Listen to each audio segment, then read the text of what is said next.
Welcome to Crisis and Perception, where we examine the systems shaping our world one book at a time.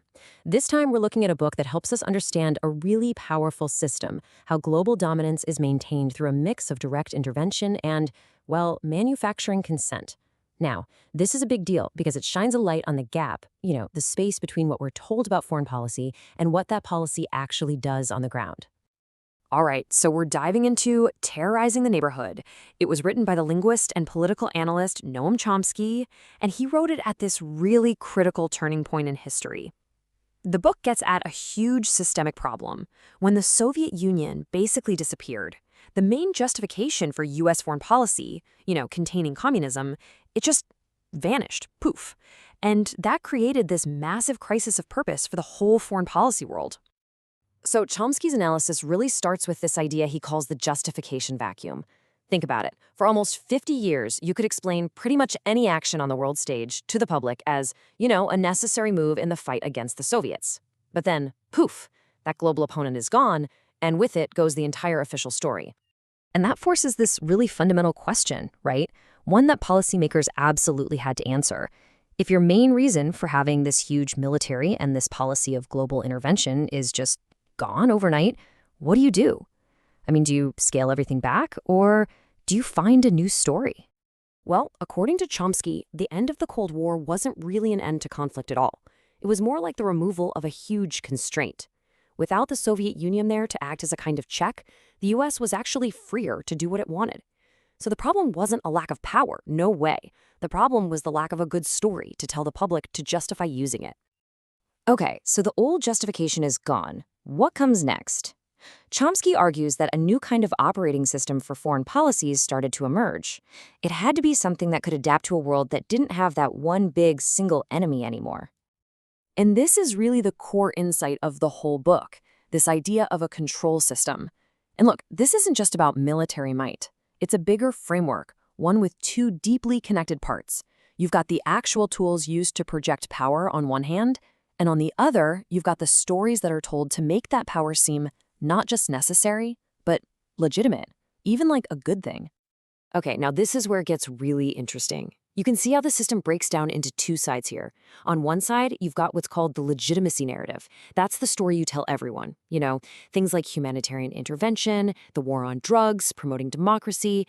Then on the other side, you've got the coercive tools. That's the real muscle, military force, economic sanctions, covert ops, the stuff that actually gets things done. And the genius of the system is how it pairs these two things together so perfectly. And you gotta understand, this isn't some static model. Chomsky shows it's actually a dynamic feedback loop. The stories are used to justify the tools, and using the tools then reinforces why we supposedly need the stories in the first place. It just keeps feeding itself. And here's the kicker. Chomsky points out that these kinds of interventions, they weren't new at all. This stuff had been happening for a long time as part of established policy. It was just always justified by the Cold War. Now, all it needed was a new PR campaign. So here's how the loop works. Step one, it starts with a pretext.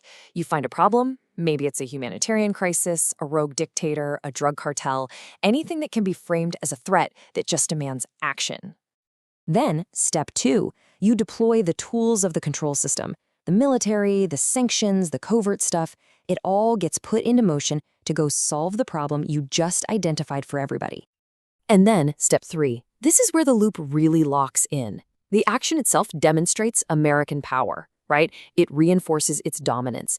But, and this is so critical, it also justifies the existence of the tools themselves. It proves why you need a massive military, why you need the power to impose sanctions. It just strengthens the whole system, ready for the next time around. You run that loop enough times, and what do you get? You get what you could call a perpetual crisis machine. It becomes a system that's actually sustained, even fed, by the exact same instability it claims it's trying to solve. Which brings us to this one, really powerful metaphor that sums it all up. The system starts to look like a fire department that also sells gasoline. The crises themselves become the justification for having all the fire trucks. And the fire trucks, well, they help make sure there's always a reason for them to exist. So, what does all this mean for us, for how we see the world? Because understanding this framework isn't just about explaining the past.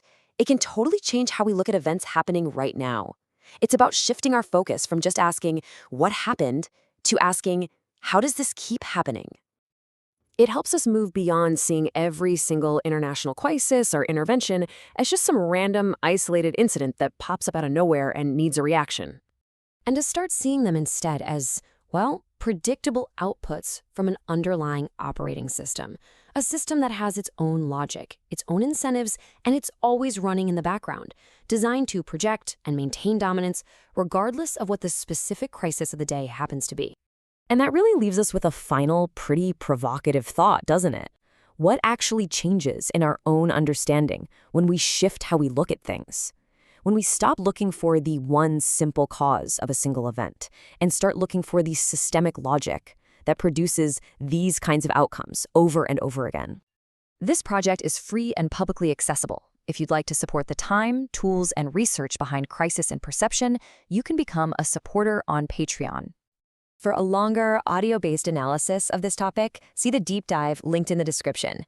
If you enjoy this kind of systems-level analysis, please like, subscribe, and comment with books or topics you'd like us to explore next.